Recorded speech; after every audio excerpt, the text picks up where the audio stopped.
Both me and Tad had lived in Tucson together, Mhm. and we had both gone to the University of Arizona. Neither of us actually met each other during our tenure at the university, but we both were in film school.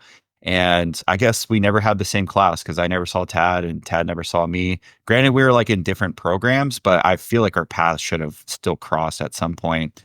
Anywho, fast forward a couple years after we graduated. I graduated 2013. Tad, when did you graduate? 2014 or 2015, one of the two. Yeah, it's been One of so those long. years I graduated college. Did I But graduate? around that, Yeah. yeah, yeah. Well, it was around probably 15 or 16 that we met, right? Yeah, it would have been around then because I remember I mean, we were both kinda looking for work, and that's really how we met was at a Clinique gig. So, basically, we were handing out bottles of Clinique, and it was kind of a marketing position where you had to be boots on the ground, like, talking to people, Right. handing out this product, and we weren't getting paid much, but it was, like, enough for us to wanna do this because, like, it's Clinique. Like, how are you gonna take the bottle from us? Like, we're guys, like, what do we know about Clinique? And, so we ended up talking and we met each other that way, and we're, like, kinda shocked that we had never met each other before up until that point.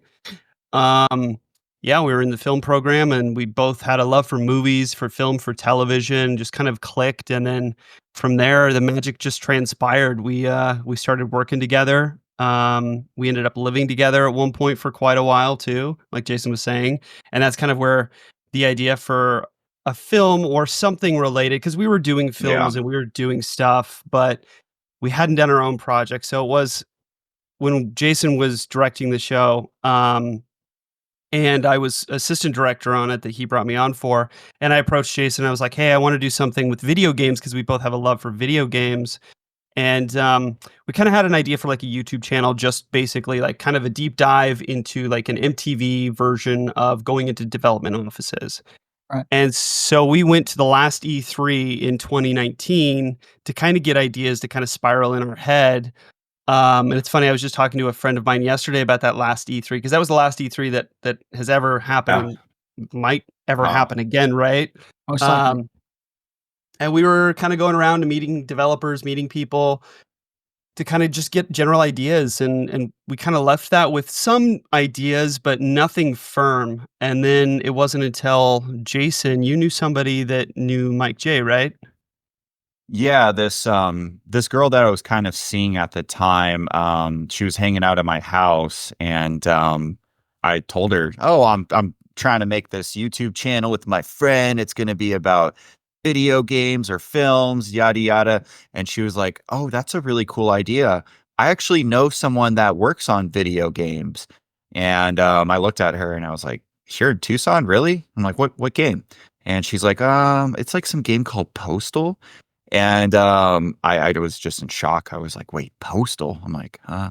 I remember watching that movie as a kid, and I remember looking into the video game series at that time too. So I was familiar with it. I hadn't played the game. I'd just seen the movie that Uwe Boll directed. And sure enough, she pulls up the game and verifies with me that it's the Postal. And she puts me in touch with Mike J. And me and Tad go and sit down for ramen. And 2 hours later, he kind of just deep dives into the whole history of Postal. And we're sitting there just like, wow, this is insane. First of all, super cool to meet you and super cool that you're here in Tucson. And can we please make a feature documentary about you and running with scissors? And it kind of just blossomed from there. Yeah. Well, we were originally, I think when we heard his story, we're like, okay, I don't know if this is a YouTube series anymore. I think Yeah. this has to be something bigger because you can't entail 25 years of history and condense it into, whatever short form content you do for YouTube. Right. And even condensing that to what ended up being a 2-hour film. It was originally longer, but it was difficult to be able to condense it to even at 2 hours, and we wanted to cut it down to even a shorter runtime, but it was tough because the company is just so rich in culture and history and the things that have transpired to running with scissors that have not transpired to other companies before. So we were like, okay, this is a documentary. We pitched it to Vince and Mike, and they were super down, which was cool. but that just I don't think that they understood that was gonna entail us literally following them around for, like, 5 years and interviewing them dozens and dozens of times. Yeah. So I'm sure they're happy that we're done with that process now and that we're, finishing up the film because it took a lot longer than we had anticipated. Originally, we wanted to come out in 2022. We If you look at old posters we printed, it says coming 2022, which is hilarious to think about now, looking back Well, 3 years. consider yourselves official members of the video game community on that part because that is common practice with us. So it's like Yeah, yeah. I, at my office that I had set up in the 3 Realms building, there was this poster. It wasn't really a poster. It was like a Christmas card almost, but it was framed, and it had like signatures from everybody on the team. And it was like Duke Nukem Forever coming in 2000 or Yeah. whatever 2001. It was some ridiculous like totally not the real thing age, and I just kept that next to my desk because I was like, anytime I get down about myself or I feel like being late is bad, I just remember that like the failure of this game is the reason why I'm here. Like if this game didn't fucking tank, I wouldn't have made it to this point in my life. So I totally get it. And, congratulate yourselves because being late is being on time in the video game industry. Yeah. Yeah, I mean it's we appreciate that. We definitely felt that we needed to take those extra couple years to really polish this into a well-produced documentary. It was initially actually, I'd say we didn't really know what we were getting into. We had never made a movie before. We knew what we wanted to come out on top with. But I think the main thing is we just didn't realize how much time and energy it takes to make a 2-hour documentary on top of having full-time jobs. Yeah, it was going to be actually another question I had, but basically, like, this is your first ever real movie, like both of you, yeah. Yeah, it's our first feature, Yeah. for sure. Did you have like friends or mentors to like walk you through that process, or did you just kind of like jump in both feet and go for it? What was that like? Do you want to start? Sure. Yeah, I mean, both me and Jason have had experiences working in like film and TV before we started this project. So Mm. we had experiences. We knew what we wanted to get into. We had a crew that we had been working with that was already fantastic. So we already had pretty much all of our T's crossed, which was great. And we had experiences working in like well produced stuff, which was nice. So we had the connections there. It wasn't really until like post production where we were like, we had the opportunity to meet somebody that was a high ranking producer in Hollywood, and we sat down and had lunch with him, and we kind of just generally was talking about the film, and he gave us some ideas, and one of them actually transpired to what we included in the film, which is a little bit more of a controversial take into the film. And so we kind of took what he said and really integrated that into the movie, which is something that it needed. And so it was nice to hear from like somebody who's actually producing like stuff for film and television right now, what their thoughts were. And so we really took that and ran with it. So it was nice to have that. For the most part on our day to day when we're editing, I mean, we're watching it, we're sending it out to people, we're getting feedback. We had rough cut screenings, like we had a lot of people, and running with scissors, of course, too, that would give us feedback. So we had a lot of people there that were giving us feedback as we were actually producing the film, so that really helped. And then it's Mhm. nice to have a full team because this took a village. We had 4 or 5 editors throughout the whole project that would do assistant editing while I was doing the main project. So it's nice because you have everybody that's kind of coming together and giving each other feedback, and so that helps because you're essentially screening it to other people while you're making the film. Um, but there was nobody who was really like, "This is how you do it." Like we were pretty much from the get go, kind of making it up as we go along. Mm. Yeah, I think we took everything that we had previously had done, whether on our own or the sets that we were a part of or projects that we had worked on, and took a lot of those SOPs and kind of applied it to our process. The thing about like fictional narrative filmmaking versus documentary filmmaking is there's a lot of flex. You're obviously telling us, at least for the most part for a documentary, you're telling the story of how things went down. You're kind of uncovering different facts and archival footage, and you're kind of really piecing together what had already happened or what is happening. And for us, that process definitely for me was pretty fresh.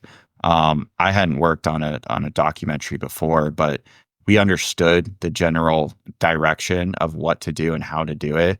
But I will say it has a sense of flexibility that I think is more appealing for how we operated over the years. Um, I think for the most part, having full-time jobs being the main component of us being able to do this at ease or more at ease. Um, I had a really good time learning on my own and learning from my team. I think our second and our third project is going to be even better and smoother.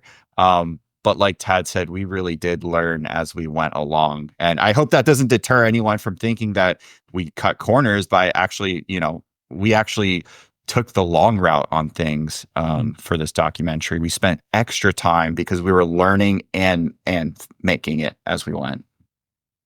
Did you have any other documentaries that were maybe like influences, like this is kind of the tone that we want to take with it, or like just stuff that you liked and put pieces of it into there?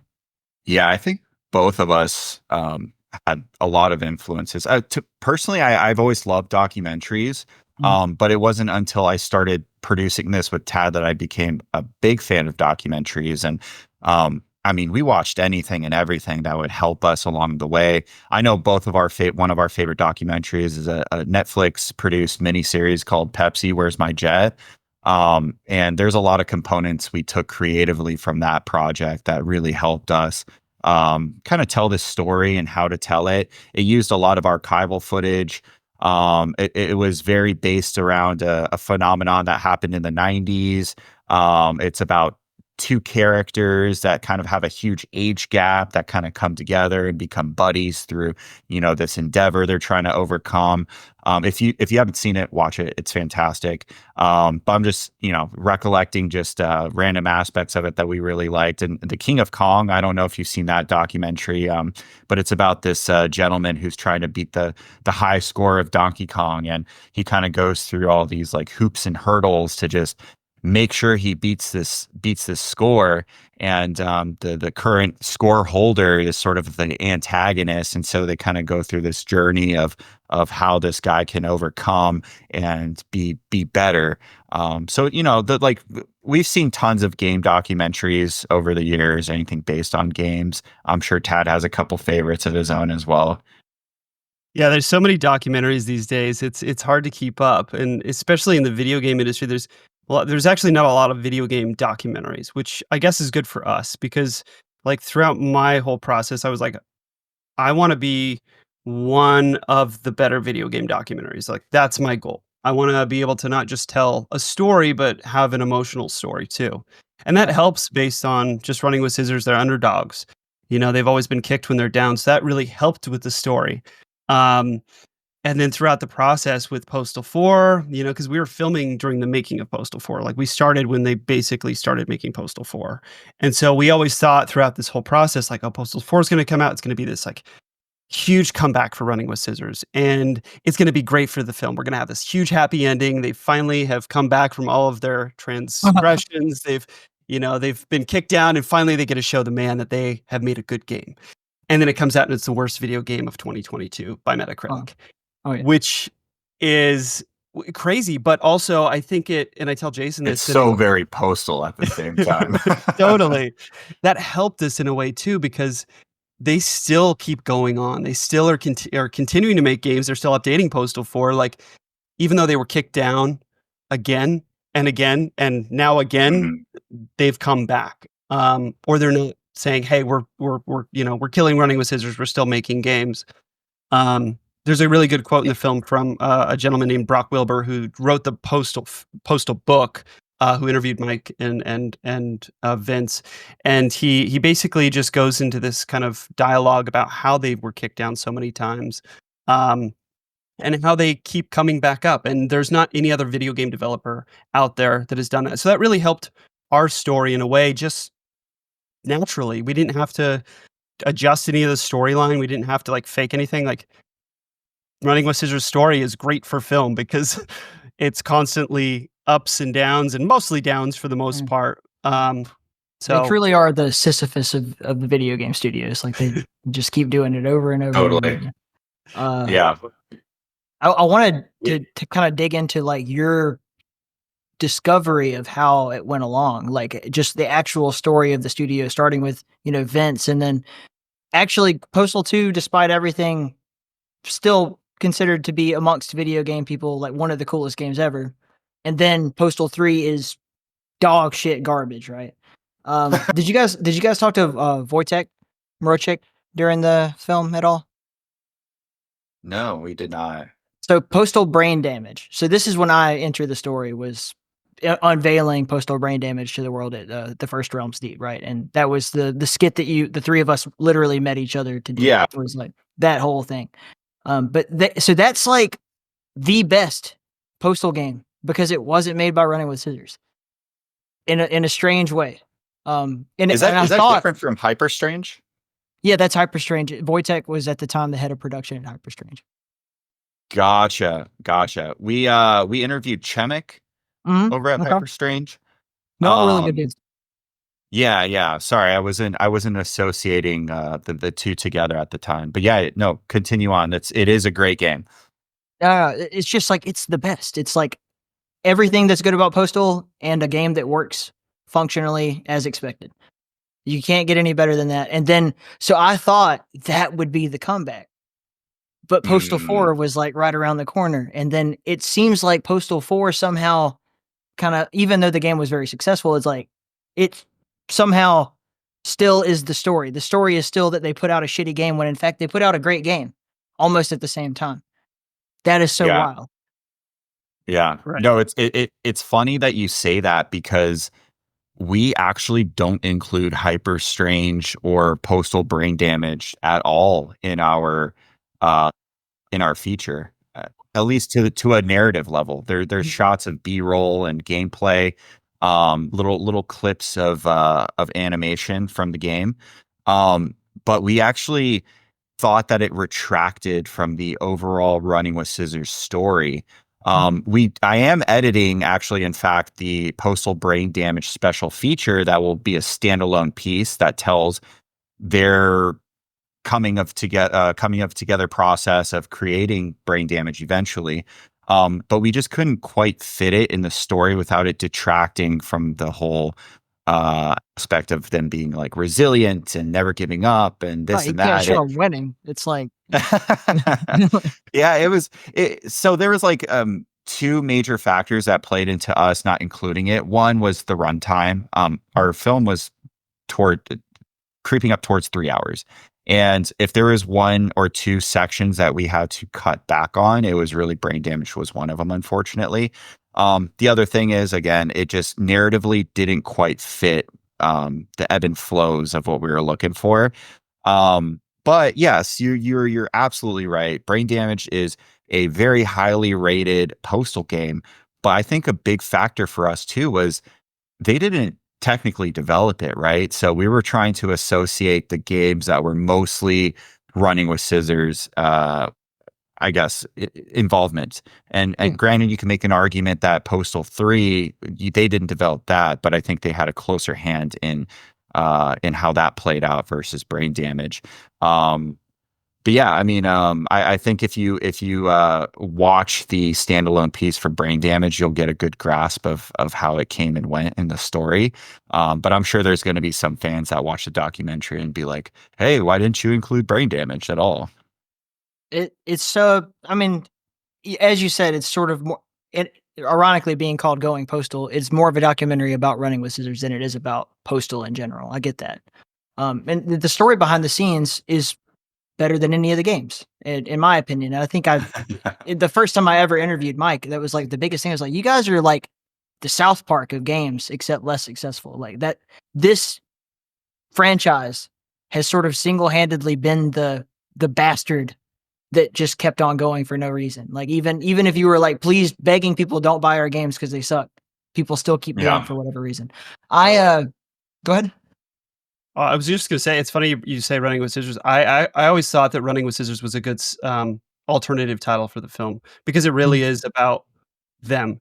And I had told Jason at one point or time or another when we were working on getting close to to the end of post production that, hey, what do you think about making a narrative film, making like an actual narrative movie, but it's about running with scissors, and we cast actors to play in Mike and Vince. So in my head, I'm like, who do we cast as Vince? Who do we cast as Mike? And like Mm. tell the story that we're telling in the documentary, but from a narrative perspective. Because you're right, their story is it's a movie at the very end of the day, and it makes it really good for us. But I think it would be a really really interesting narrative film because there's so much drama, there's so much that happens when you see the film. I think and I'm not completely taking it off our list of possible items for a next project, but I think it would be really cool. I think Vince's life alone is a great narrative movie. Like that is an insane journey. The first time that I met him, I actually like went out to his house to record a podcast and like sat across the desk, in the big place and everything. And I had personally never been in a house that big because I'm a poor motherfucker from Alabama. So I'm like, oh my gosh, this is what I'm gonna be like one day when I'm successful at video games. And you're looking at all the, the old Atari, Hanna-Barbera stuff that he has. And I mean, he produced the first ever WWF game. All of this way before he became famous too. It was like way before Postal. It just had this incredibly storied life, and I mean, like crime, and it's all there. It's biblical almost. The things that this man did to get where he is. And then Mike comes in, basically as a young teenager almost, and like just like, oh, I need a job. Ends up kind of walking in around Postal 2 timeframe. And then just kind of inherits this whole legacy of everything that came before that unwittingly in some ways. And is in many ways like the perfect guy to be more of like the voice of the company because I'm sure as you guys have seen, Vince is very vocal, not the best person you'd want to like maybe do your tweets and stuff. That sort of thing. Uh, Not great PR for sure, but hey, Mike fits that role pretty good. He does a great job at TikTok for sure. in a weird way. Or the best ever. It depends on how you look at it. Did you guys find, especially with Vince, when the camera's on versus the camera's off, different versions of him? Because I did. That's a good question. I don't know. Per- What do you think, I Jason? was just gonna say, personally, he was more or less himself with the Yeah. camera on or off, at least, for the portions of us filming the documentary. And mind you, we spent a lot of time with him with the cameras on and off, and maybe it sort of melded together. Yeah. I think he started realizing that in order for the documentary to be successful, he had to be as much of himself. And sometimes himself was like up here, and then we turn off the cameras and he'd stay up here, or he'd come down a little bit. But yeah, I mean, he kind of remained pretty consistent, I think, for better or for worse sometimes. Yeah, for sure. That's good I for want to hear your for you. perspective, actually. What was the sort of on and off camera personalities you saw? Well, for me, it's not like it wasn't that he like changes personality so much as I think that in the context that I was interviewing him, it was like, what advice do you, as a veteran of this industry, have to give to a young man who wants to make video games? And Yeah. so he kind of is in like grandpa mode with me. And Mm. then when we're off, it's like, okay, we're not recording anymore. Then he's like, let me tell you about this hooker I knew in New York, and like all this kind of shit. I'm like, okay, this is I should have kept the fucking microphone on, but yeah, it was the way we wanted it that way anyway. And Yeah. No, it's just interesting. well, actually, now that you say that, I did see a very like wise Vince, full of wisdom and full of like advice, and just kind of just letting you know what life was like for him and how he can give you sort of a piece of what he went through in order for you to kind of progress, for your own projects or your own life. And then there was the Vince where he would just, like you said, would tell these like off the cuff stories of all the craziness he went through. I guess I sort of embodied all that together into one sort of personality. And I think that, to me, now that I'm really thinking about it, I think this comes with age, right? He's older now. He's been around the block. That sort of youthful version of himself that he puts in front of the camera is the loud, outspoken version of him that got him to where he is today. He's the one that had all those interviews on CNN and Fox, MSNBC that kind of like perpetuated the controversy early on, and clearly how he was up until that point. And I think now that he's an older gentleman, he's kind of relaxed a bit and calmed down. So it is interesting to see that kind of two sides of the coin. There was a lot that we had to cut from the film, though, of Vince. Some of it was just too we could not include. And that comes with any film, but like there was some stuff that we knew automatically, like, okay, that's definitely not going to make the film, just because Vince is very outspoken. Oh, yeah. Just like last week, we did one of the special features on the film where we sat down with Mike and Vince and chatted about their experiences working with us and working on the project. And we asked Vince, like, hey, what would you have liked to have seen in the film? And his comment is hilarious because it's like, so Vince, and there's this story he's shown us and always told us about this dildo that he's received from this fan, this image, and has Postal 3 on it. And Ty, if you know Vince, he's probably shown you because he shows a lot of people. And we don't include that in the film because it's just, we're pushing the R rating already as we are with Mike and Vince.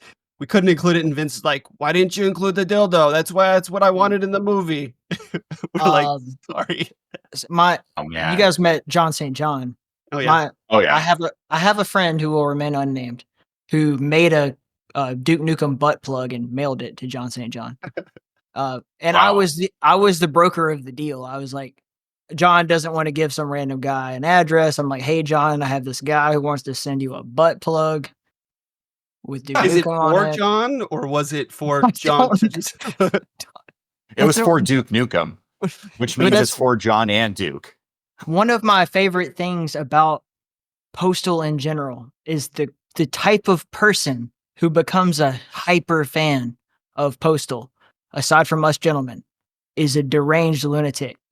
And it's also some of my best friends are these people, but I'm talking about like the fringe of the fringe type folks that just, this is my game. This speaks to my soul, which I don't possess. Yeah. Right. That kind of thing. So what was that experience like for you, getting to know the Postal fan base? That fans are let awesome. Tad take that one because he personally interviewed more fans than I can count. Yeah. Yeah, they were. It was awesome because they were always so willing to chat. And I mean, obviously, you say, "Hey, we're doing a documentary," but I found that it wasn't just like because we're doing a film, but they wanted to just chat to another Postal fan. They wanted to just have a conversation, and that's really what it was. And I think that's for me where I really found that the story there is. And when I had asked Mike, like, what's your favorite part of the film? His thing was about the fans. Because there's a section in the film about kind of their comments, and all of them had these emotional stories about really how it had actually changed their lives, and that was the thing that really affected me. And I was like, okay, this is the story that I think I'd always wanted to tell. Is Postal gets a bad rap because it's controversial, it's edgy, it's out there, but there are fans, and sure, there's a this very small percentage of fans that take it and they might actually go Postal, but a majority of them, it's helped them overcome things. It's overcome family issues. It's overcome emotional issues in their lives, made them better people. There's this one gentleman who unfortunately has passed since I interviewed him. His name is Brian. And he was a huge fan of Postal, and his wife has now kind of taken the legacy. And he was always shy and very, very to himself, and Postal and the community really helped him kind of branch out. Yeah. And become a person within the community.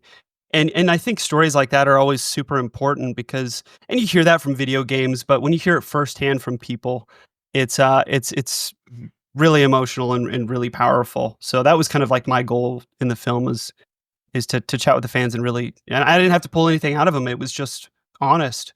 They were all, huge fans of Postal and very, you think like all these Postal fans are like crazy and like insane and like they're a community. Like they all love each other. They're all very supportive. They're not mean people. And I think they get a bad rap because you hear Postal and you're like, oh man, those guys are crazy. They probably live in their mom's basements. I'm sure there's a fraction of them that do, but like, who doesn't? And they were all together. So it was really cool, really powerful stuff. I feel obligated to redact on my like my description is of the type of person who like emails Mike J. You know, like his inbox on the daily is debauchery constantly. And, you know, that might be a small, tiny fraction of it, but those people are there. And he's Yeah. one of the few people I have met in the games industry who personally like communicates with his fans on a daily basis. Like I know people who have just have years long email chains of like, oh my God, I love this. Could you please shoot a bullet hole in my sign, that kind of thing. And it makes such a big difference. He's an interesting character in that he is got this character that he plays, and then he's got the biggest heart. It kills me to say this. I'm going to start crying. But he's like the biggest heart in the world. He's the nicest person. Like he personally is more than most people I think I could count on my hand who have like made me what I am in the games industry today. And Mike he gave me the rub, dude. He put me over like the Undertaker put over Brock Lesnar, like big time. So I have super big respect for just what a good person he is, despite how much of an asshole he wants you to think he is. Yeah. That's a good Yeah, no, your description of Mike J is pretty accurate, and it was really awesome to be able to see that because he does have this sort of character that he plays, right? But he really is a kind person, and he was very helpful with the project, both him and Vince. And it's interesting to see that these almost characters that they've played for so long, who's basically themselves too at the same time, but I think the interaction with the fans kind of bring it out of them, and they sort of engage with each other and they bring it out of each other, and sometimes it gets, I guess, to be a little too much, and sometimes maybe the over communication can perpetuate like certain stereotypes like we were talking about earlier of like what kind of fans can be. But yeah, I mean, like diving into the community of Postal was really fascinating. You know, I kind of describe them or think of them as sort of like insane clown posse fans. Yes, They're exactly. That's a good point. yeah, they're They're the juggalos of very the video games. Yeah.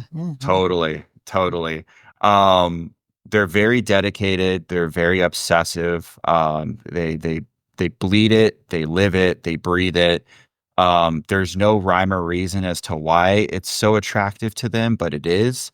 I don't know any Postal fan that can like tell me why they love it to convince me that I should love it in the same way, right? It's just different. It's so different, the attachment, much like people's attachment to like wrestling as well. It's very fascinating to see people just like really cling on to it. And, you know, if you really count up the number of games that have come out over the years, right? Like people still chalk up Postal 2 as being their favorite. And that came out how many years ago at this point, right? And they still love it, and they're still part of the story, and they're still eating up everything they do in the future. And it might not be the best games that they've ever made that are coming out now, but they're still part of that ride. They're on the roller coaster and they're along for the ride, and they won't hop off. I personally, as a guy who makes video games, look at Postal 2 as like a really good like it's a great case study in it's the content is more important than the technical skill. Like that game is Right. still literally broken to this day. And if not for the community of people who have stepped in, even the studio now is largely made up of people who were fans, got into making games because of the game, and want to continue to perpetuate what they Yeah. love. Yeah. And you know that speaks for itself that it still has that sort of legacy. There are very few other games that I would say come close. And they're pretty much around the same time period. I mean, especially end of the 90s going into the early 2000s when you have Doom and Quake and Mortal Kombat and Postal are like they're the Marilyn Manson and Ozzy Osbourne of video games. They're the decline of Western civilization part 3 if we're going to talk about, you know, old school documentaries and shit. That Yeah, should have there you been go. what that was. They're so infamous. And then at the same time, these are the things that we're still talking about 25 going on 30 with Doom, you know, years later. We're talking about them. People are actively still playing them, still updating them, modding them. I'm making a game in the Doom engine as we speak. I mean, it's wild because I don't see that happening with a lot of modern games. And that's due to the change in the industry, the change in the way that people exchange and stuff. But most of the games that people are still going to talk about from today 30 years from now are going to be like, remember when we used to play this multiplayer franchise game together, not this single player experience that we had separately but bond over. And I think that Yeah. that says a lot about the type of person and also the time frame that these things came out at. It's very, very interesting, man. I'm actually jealous of you guys getting to spend all this time deep diving into just one thing, because I've had to Yeah, broad brush all of history. There's a negative to it too, where you get sucked into it. I mean, me and Jason always say, we're a part of Postal now, and it's because we've worked on this for so long. But it's eaten up a lot of our lives. I mean, we've seen a lot of people come and go. Like I said, people have unfortunately passed away during the making of the project. Like it's 5 years definitely is a eaten long up a time. lot. Yeah, like I don't know many documentaries that do 5 years. Like it's very rare that a documentary is going to go as long as we do, unless you're telling a long story, but you're taking breaks. We were constantly doing Postal. If it's not, we were filming, we were in post production, then we were back to filming, and there were quite a few times in which me and Jason, like yesterday, me and Jason were chatting with each other, and we're like, we had never interviewed Vince about Postal 2. There was a whole section of the film that was missing that we were like, and we didn't realize this until we went into post production. We're like, shit, where is Postal 2 from Vince? And I was like, well, we definitely have it. We interviewed Vince 6 times. It's somewhere there. And we never did.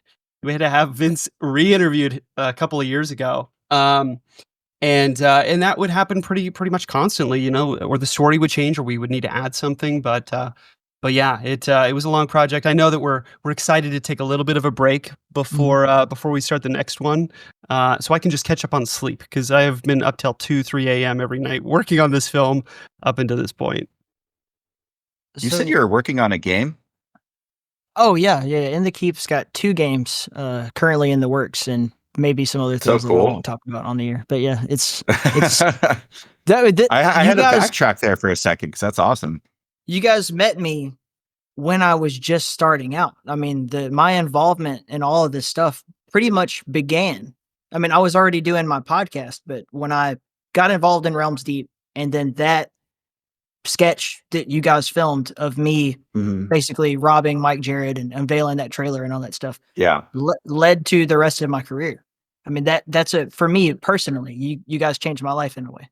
You guys and Mike and Fred all sort of just aligned for me at the same time, because it's just like 2019 going into 2020 time frame, maybe I mean, I was still in the Air Force. You guys visited me on base, as a matter of fact, to film whatever part. And so I didn't know what I was going to do when I got out. I knew that I loved games, and I knew that I wanted to be a podcaster, but I didn't know what I would do for work when I got out. And that event is how I ended up professionally working in video games. And In the Keep became a game studio, marketing company, broadcast company. We did all kinds of shit, but it all in a way goes back to that moment. So thank you guys. Appreciate it. And well, thank you, man. And I'm excited for people to see your interview in the documentary. You had some really great things to say. I don't know if they were great, but I definitely said some shit at the time. Well, I think the one thing that you touched upon that I thought was really helpful in the documentary is somebody being able to say eloquently what Mike, Jay, and Vince are like and how their relationship is. And I think like that sort of dynamic is very important to sort of address on the nose, especially towards the end of the documentary. And you kind of covered that. So your sound bites were helpful in kind of wrapping the film up. Dude, I'm just happy that I could have been part of it at all. Yeah, and here you are. Here we are 5 years later, man. Crazy. So who amongst all of the different people that you interviewed, we already kind of talked about fans. So like just the other video game people maybe, or folks that were involved in Postal or adjacent games, like who were some of the more interesting folks that you got to talk to in the film? Yeah, we got to chat to a ton of people, which was really cool. And Vince would always text us and be like, hey, I have my friend coming in from Activision. Can you want to come down to Tucson and interview him? And it's like, holy crap. Yeah, that'd be cool. And then that would happen pretty frequently, where we would just like meet random people through Vince, because Vince has such a rich history in the video game industry. I mean, John St. John is one of my like idols. I have a you're looking at my background here. I have a Duke Nukem collection here. So like, I always loved John St. John. So meeting him was really surreal to me. And then meeting everybody from the Postal movie. I can't say I have a favorite because there's so many good sound bites from everybody in the film. Um, and then Uwe Boll too with the Postal movie. When we first started this project, we all sat down as a crew to watch the Postal movie. And funny enough, most of all of our crew like fell asleep except like me and Jason. And seeing Uwe Boll and chatting with him was really cool. We have like over 40 interviews that we had done throughout the whole film, so it's hard off the top of my head. I don't know, Jason. Is there anybody that stands out to you that you're like, these are the coolest? Yeah, no, I mean, I honestly, chatting with Uwe Boll was awesome. I had said earlier that I'd seen the Postal movie as a kid, and early on, I had seen House of the Dead, his like first big movie that he made from a video game property, and I think in fifth grade, and I remember watching it and thinking, man, this is an odd movie, but as a young kid, you can't put your like thumb on it. But there was something bizarre about his filmmaking style that kind of fascinated me, and I just kept following his career pretty avidly up until high school, and so being able to actually speak with him was really awesome. And I will never forget this. When the IMDb boards used to be live, I used to always go to Uwe Boll movie boards and just like put fuel to the fire. Everybody used to say this and that about his movies, how they're like the worst movies ever, and this is the reason, and they're so bad. And I used to chime in and say this and that. And this one account, I think it was like Bowl King, some numbers, would always comment on everyone's post saying like, fuck you or screw you or you don't know what you're talking about. And I always thought, man, is this actually Uwe Boll like on the IMDb boards? And everyone would be like, who is this? Are you Uwe Boll? And he'd be like, yes, I'm Uwe Boll. And so I private messaged him one time and I said, if you're Uwe Boll, prove it. And he emailed me a picture of Uwe Boll signed. And to this day, I don't know if that was actually him or not. And I never asked Uwe about it. I'm sure he doesn't remember at all. But I just like always kept that memory as like sort of maybe an interaction with a film director from like when I was in middle school. And so yeah, I mean that there was a lot of interviews like that were just like full circle. John St. John, obviously, I was a huge Duke Nukem fan as well. And just like anybody that worked, in one degree of anything that I had admired as a kid growing up. The whole documentary really, oh, that's awesome, man. Look at I'm that. holding up a mouse pad that I lifted from the 3D Realms office, but this is the Oh, like straight out of the classic. warehouse, John St. John, Duke Nukem shit. So Oh man. me Yeah. too. Yeah. We're all big Duke Nukem fans. So Yeah. it was really cool to be able to sit down with John St. John and just hear him go on and on about Duke. He loves talking about himself, so it makes it that much easier to want to talk about it. But yeah, there was a lot of characters that we interviewed that just really made me realize that I'm in the right place. I'm doing what I love, which is filmmaking, and I'm doing it about something else that I love, which is video games. So it's a good marriage of the two, and it was a lot of fun. I can What's just your see. Oh, Go sorry, ahead. Ty, you go ahead. Oh, I was gonna No, no. say, I can just imagine Uwe Boll getting your email, Jason, and just being like, "This fan, I'm going to prove it to him," and getting so worked up that he's gonna he's gonna sign a photo of himself to show it to you. That takes Okay, time. the thing is, it's like when you think about it, anybody can do that, but at the same time, who would do that? So then I was like, it's Uwe Boll, it has to be him. And ever since then, I stopped. Actually, that was the moment that made me stop talking shit about movies and just stop talking shit on the internet, because I did say something mean and I never thought someone would call me out. And the man himself, I guess, called me out. And I had a huge learning lesson that day. And it was, watch what you say online. You could hurt someone's feelings. You could damage what they think of you, of what they think of themselves. And it's just not worth it. And I took that to heart until this day. I try to stray away from people, talking smack. And speaking of, we've had to deal with Postal fans over the years, but like nothing too heinous. It's mostly like you guys are taking forever making this documentary. When is it coming out? And then we would just politely respond back. And so everyone's been pretty cool though. Yeah, there's worse problems to have than people wanting to see your documentary.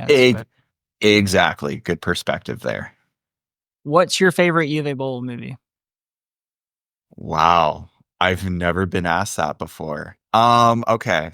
I will give you my top 3. Okay. Let's see. Tunnel Rats, I would say, is probably his best film that I've seen. It's about the tunnel rats during the Vietnam War. The guys that would actually go down with a pistol and a flashlight and crawl down into the Viet Cong tunnels and try to clear them out. It was actually a decent movie, especially because he actually tried to be serious with a serious tone and serious, I guess, content. So it kind of worked. Aside from that, House of the Dead, I have to say, is up there just because it is like the first movie I watched by him. And man, it's so I'm doing top 3 just because it's hilarious. And probably my third favorite, In the Name of a King. I watched that movie in theaters with my friends when it came out, and I remember nonstop laughing in the theater for the entire 2 hours and whatever minutes. And not because it was a funny movie, but because it was just so perplexingly bad that it actually tickled me. No disrespect to if you ever listen to this, but I did enjoy it. I enjoyed it for a different reason than you intended, but I enjoyed it. In the Name gets some flack, unfortunately, for sure. And you'll find out when you watch the film, but it was competing with Postal at the time. And it's why Universal ended up saying, hey, we're not going to release Postal because In the Name of the King bombed so hard. And in a way, so when we started production, I watched In the Name of the King because I was so curious because Mike J goes on this rant about how bad In the Name of the King is. And I was like, well, it can't be that bad. And Jason's told me about it over the years. And I ended up watching it. So it definitely is in my top 3 too, just because of how like bad, and there's some like really odd dialogue that just like doesn't match, and there's some accents that are just way off in the film. There's a quote that me and Jason always say all the time, which is from Ron Perlman, and it's "Give me the chicken," ar, ar, ar. And it's really hilarious because it's just like all of these like historians chatting, or like this dialogue. Then all of a sudden, Ron Perlman is saying this like really out of context just bit, but yeah, In the Name of the King is up there, probably my number 3. 2 would be House of the Dead. And then number 1 is actually probably one that I You're don't gonna know if a say lot of Postal people movie, aren't you? I'm not gonna say Postal movie. No? Okay. It's Far Cry. I really enjoy Far Cry. Far Cry, I think it gets a lot of flack, unfortunately, but it's an entertaining movie. It's like has nothing to do with the games though. Like it's like far-fetched. I'd say Postal's number 4. Postal's still an entertaining movie. Like, and sometimes they fluctuate depending on like how drunk you are. Like if I'm like at a good drunk, I'm like, oh, okay, Postal movie will probably be number 2 for me because it's a better movie when you're drunk. And I think that's just kind of Uwe Boll's film catalog in with. But yeah. What are your favorite Uwe Boll movies? I have to start with saying, like, to me, what's interesting about Uwe Boll, aside from who he is and everything else about him, is the number of video game franchises that are somewhat major that he's been given. Like, despite himself, I don't know the guy, so I don't come. We'll box. We have to. I'm just kidding. Please don't. I've already Mike J already kicks my ass every year. I don't need any more of that. Like Alone in the Dark and like all these different franchises that he's gotten his hands on, Postal being one of them and everything. But I was gonna say, like, I think to this day, my favorite movie of his is Rampage, just from how ridiculous it is. Like that movie is fucking. I forgot about Rampage. That's actually a good one. It's super like straight, like it's so serious the whole way through. There's no like, the only comedy is if you get so uncomfortable that you start laughing because it's just like, does this ever lighten up? No, it's 100% serious. Yeah. And that was, I think, my introduction to him. Like, I didn't know any of the comedic aspects of it when I watched that movie. I'm like, this guy, no wonder they don't like him. This dude's a psycho. Like, this is scary. Really fucked up. I think they made a second and third one, if I'm not mistaken. But yeah, that's actually one of his better movies for sure. Yeah, it's like almost a Judge Dredd kind of situation, but Yeah. worse. Yeah, and um, that's what they always kinda compared, like, Postal should have been, or at least Mike and Vince, like, it was darker, their original script is darker and edgier, and mm, I think that's closer to what Rampage is. Um, it's crazy, Uwe Boll's still making movies, He made a comeback in the last couple of years, and it's interesting. We sent Uwe the film last year to watch the documentary, and, um and it was really cool to hear his feedback. He really loved the film, which was great. And then, like, 2 weeks later, he does the Kickstarter for Postal 2, the movie, again. Yeah. Yeah. Interesting And timing. and we're like, I wonder if, Uwe saw the film and was like, "Hey, everybody that was in the Postal movie loved making it, so maybe they want to again." And, unfortunately, that Kickstarter, I think, didn't happen. I think it failed or they stopped it. But, it was interesting timing, like Jason said, we're almost like, "Did we influence Uwe Boll to wanna make Postal too?" I'd love to see it. We'll see if it happens someday. I maybe have a you'll get feeling it like will. a special thanks or something in the credits, or that'd be nice. Yeah, I mean, it is really cool to be able to interact with all these people, whether it's like a fan or a filmmaker or a game dev. It's really opened up doors for us to interact with all these people that we've only been on the outside or outskirts of, and being able to be in it has really opened my eyes in many ways as to like just in life in general. When you deep dive into a subculture, how deep it can be for something that's so simple. I mean, the Postal games they're just games, right? They're simple games, nothing much to them. But behind these games is this vast story with all these people that are involved, and it's like, wait, 25 years of Postal is a thing. There's that Mhm. much history behind these games, and just digging and digging and digging, it was crazy to find as much as we did. It's nonstop. I mean, I think we learn something new about Postal every week, every month, every day. It never ends. But eventually I think we're gonna have to step back and just let the documentary speak for itself. And yeah. You've already foretold the legacy, so there's nothing. This is the end. There's nothing else.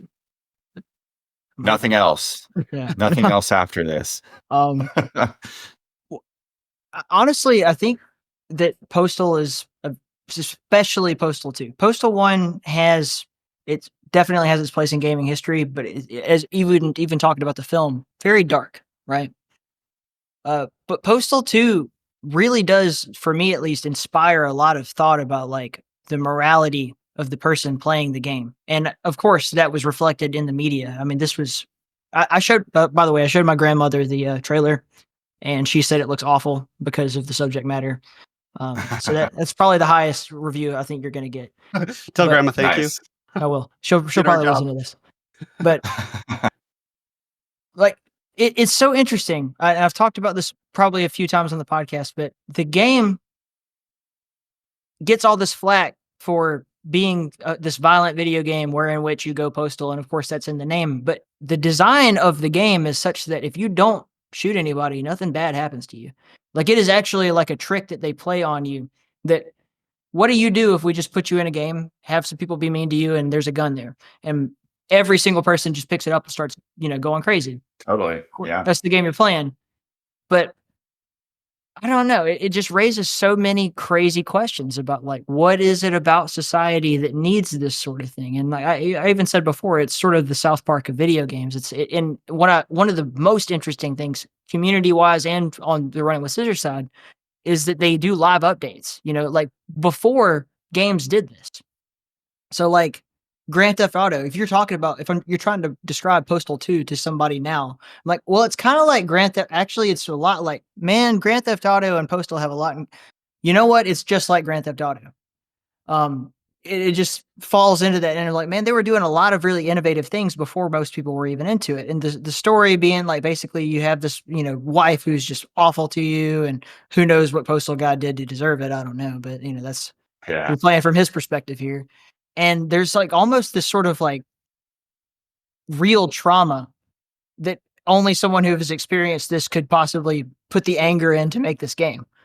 And the experience of living that's why I think it's so relatable to people. It's like, it's, of course, no one is encouraging anyone to go postal, but being able to do that in a simulated environment and just get all that fucking anger out in a situation that a lot of people do find themselves in, I can understand why that would be something that's good and arguably has been a net positive for the world in a strange back-asswards way. Yeah, no, I think you're totally right, and I think that's why a lot of fans, and like you see a type of fan that gravitates towards a game like this, right? Yeah. It's usually people that feel like they need to have an outlet to get their anger out, their frustrations out, and there's a couple sound bites from I think early on in Postal's development when it was featured at E3 by CNN, where some guy was like, yeah, it's a good way to get it out that way. And people identified with Postal from the get-go that it was a way to, you know, not do it in real life, but do it in the game. Yeah, I think Postal came out at a good time too, right? Like Postal 1 and Postal 2, because there wasn't a whole lot of games. I mean, there were games out there, but not a ton like there are today. Like there are so many games out today. Like between like December and January, it was like 100 games that came in. Mhm. And Postal 2 is probably one of the fewer games that you could just like go out and do anything. And so that definitely resonated with a lot of people, right? Like nowadays, Frederick has this great quote in the film where he says that games back then came up and were popular because they were controversial, like Postal. Nowadays, Running with Scissors has to make great games to continue to make a profit. Like, can't just make controversial games. Albeit sounds like Postal Fred. 4. I don't know if Postal 4 is a great game, but it's definitely not controversial like Postal 2 and Postal 1 were. Because we've moved past that. We've grown as a society. We're now more adapt to more violent games and more violent movies and more violent music. Like I'm sure Postal was a part of that conversation to get us to this point now. But yeah, it's an interesting dialogue for sure. And yeah, Frederick, like you were saying, he has some great quotes in the film. He's a fucking brilliant guy, and I'll tie that in with him, and then I had one other point to make about the game in general. But Frederick coming in to talk about the game, and with Realms Deep going on during the filming of this and all that stuff, it was really interesting because I was thinking the class of people who, like, and when I say class, I mean like age frame of folks who at the time were making games. So we're talking the very popular games of the late 90s and early 2000s. Actually, Vince is one of the few people who had like 15 years of experience in the games industry at that point versus a bunch of other people who were sort of tech upstarts like id Software, the Unreal, what became, Epic Games and all that stuff. It was all kind of popping off in these different directions. Most of them were like younger dudes. Vince was like a guy who had been making games for a long, long time and really knew what he was doing. And he almost did the first Postal, at least in his own telling of the story, as a fuck you to the games industry. Like, I'm sick of making all this fucking kiddie shit. I want to make something real. And damn, that game isn't real. I mean, it's very like personal almost. Like he's creating something to get his rage out at the industry, and then people can relate to that because everyone feels those emotions. Whereas a lot of the other ones are sort of infantile. There's these sort of like, kids playing D&D is what, makes Doom and Quake. That's where that comes from, obviously. And then, the other genres at the time are like Baldur's Gate, that sort of thing. And arguably that was the more mature crowd, of developers at that point in time. You had the folks from Interplay making, that kind of stuff and everything. And then Postal kind of makes this wave of like, a lot of other people saw what they did, and then they start to like, well, we can make really fucking crazy, edgy shit. And that's where Kingpin and a lot of other shit comes from. And like, in a weird way, this all ties into my life. I don't know how I ended up here. But, yeah, no, I was just gonna say you make a lot of unpacking just what you're saying. You're making a lot of great points there. Yeah, I mean, Vince really did step up and say, I want to give a middle finger to the industry and to everything that I've made, just because that's who I actually am. And for us to document that whole arc from Vince being a person who worked on kiddie games to working on something so violent on his own was, to me, that was a really fascinating turn of events. And not only did he flip a switch, but he packed up everything in New York and moved to Tucson, Arizona, of all places, to make it happen. It's just such a fascinating story and he just kept on with it. He just kept doing it for another couple decades too. But yeah, he's a crazy life he's led for sure. And then I'm just going in loops here, but like Frederick being the commentator on that is a guy who was like, you know, essentially like a student of that frame of time, and now kind of sitting where he is in the games industry, commenting on all that stuff and really like getting into, you know, it's weird now because you can't just do that anymore. You can't just be the fuck you game. You do have to make a profit to survive in this industry, and somehow they're still doing it. But I wanted to tie in one more time the South Park reference because I think it's still interesting that other games do this now. Postal 4 did it, but even going back to Postal 2, if it's snowing outside, they would update the game. It would be like, oh, it's Christmas time in Postal. Or if something happens socially, for instance, Postal 4 launches, and then shortly thereafter is when the COVID lockdown started. And then boom, everyone in the game's wearing masks, and there's real-time satire of what's happening in the world in this game. And you do and don't see that in other places. And usually it's like fan-made stuff, but in this case, it's like the company themselves are actually doing it in the same way that South Park would do that with like a presidential election or something like that. Just like real-time feedback on what's going on in the world in this virtual world. That is so innovative, and no one talks about it. I don't even know. It probably didn't come up in your film. No, it didn't. Yeah, because there's obviously a ton of stuff that Running with Scissors does, especially for Postal 4. And to be honest, I am still surprised that they're still updating it. Like it's one of those games, like to get the Metacritic score for the worst game of 2022 and you're still updating it, like you have to give Running with Scissors some credit. And I think to your point there, like they do go that extra mile, more than any other developer will. Because you're not going to find the big heads, the Activisions, they're not going to be doing that to their game. And that's just another testament to, I hope that what people get from watching the film is that these guys they're dedicated to their fans, really, first and foremost, before anything else. Like that's what's most important to them besides sales. It's the fans. Obviously, it's not sales, or they'd make a good game. Yeah, no, I was just gonna say, I mean, you've been a big fan of Postal in at least for the second one, right? For many years. I guess like what draws you as a fan to the game? I know you've kind of touched upon it in general, but I just like wanted to hear your thoughts. Throwing it back to how you started this, saying that you just kind of realized like we wanted to do something in gaming, and it was like they just happened to be in Tucson. I just happened to be stationed at Davis-Monthan, and I was already doing this podcast, series about. And at the time, I was really focused on kind of the history of FPS. At the time, this was sort of a, no pun intended, a boom in boomer shooters. Is sort of the genre. Yeah. Right. And there were so many games coming out. And then, of course, they decided to capitalize on that with Postal Brain Damage. Now, I didn't know about Postal Brain Damage until I met Mike in his office. I just knew that I was basically being sent on a mission. So I had just realized one day as I was watching, I don't know, like Civi 1-1 or something on YouTube, and I'm doing all my research, like what are the things that I need to talk about in this space? And Postal was just a part of gaming history. It was just like, and there wasn't a lot on it except for like these kind of super fans that kept bringing it up. You guys hadn't made a documentary. There wasn't a lot of that kind of shit. It was just like a few of these people who also really liked all the same shit I liked kept talking about Postal and saying, this is such a big high watermark in that era. So I just went on their website and was like, I would literally cold email people. I'm like, I don't know. Hey, would you like to be on a podcast? Here's my shit. Tell me if you like it. And I realized that, this is in fucking Tucson, but completely coincidence. Wow. And I'm like, just randomly. Oh shit. So I just cold emailed Mike, didn't even really know who they were at the time. And I'm like, yo, dude, I'm in Tucson. Like, can I interview you for same experience you had? He's like, yeah, I don't care. I'll talk to anybody. If you buy him fucking breakfast, Mike will do anything you want if you'll buy him shit. Keep that in mind, fans. If you pay for his lunch, he'll show up. If you pay for his drinks, he'll really show up.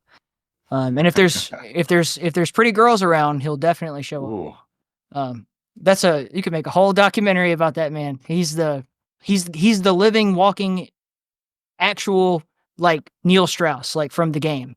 He's that. It's amazing. It's like weird to see in person because that is like a fantasy world, I think, to most men. And then he lives it. Mm. And totally shameless about it. I don't even know how I'm going to derail, but this is a brief story.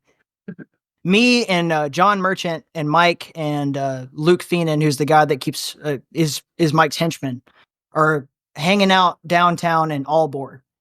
And John just walks up to me and he goes like, "Hey, last night, Mike went out with a prostitute. And then this morning, his wife called him and said, 'Hey, darling, how was your prostitute last night?' And he was like, 'It was pretty good.' And she's like, 'That's great, babe.' And he was just like shocked and awe. And I'm like, 'No, that's Mike.' And he doesn't give a fuck who knows it either. It's just how it is. What a strange character. Anyway, that is completely derailing from the point. Oh, that is a very accurate embodiment of his life. It's wild, but I feel like it takes that sort of personality to do what they do. I don't know why, but what the fuck was I talking about? This is my own podcast, and I got derailed. Hey, that's what people are here for, you know. Yeah. So the shit. Coffee break. Coffee break. Hey, it's hard to process all these thoughts, man. They just cloud your mind. You guys have the benefit of like, you get to frame everything the way you like it. I try to do this in real time as much as I can. No. It's just crazy how he and just the whole Running with Scissors crew, like they have these very interesting stories. I think we derailed off of like Vince somewhere in the past few minutes, and probably it'll show up in the comments. But Vince having moved all the way to Tucson and then landing there, all of these events that had to take place just in order for the three of us to be having this conversation right now. Yeah. And I just cold emailed the guy, went down, had this interview with him, and then that led to Realms Deep. That led to, me meeting you guys, the sketch, everything all just played out in one go based on a cold email to answer your question in the longest form that I could think to do. Yeah. Man, it is pretty wild how Postal has brought us all together. It's a weird thought.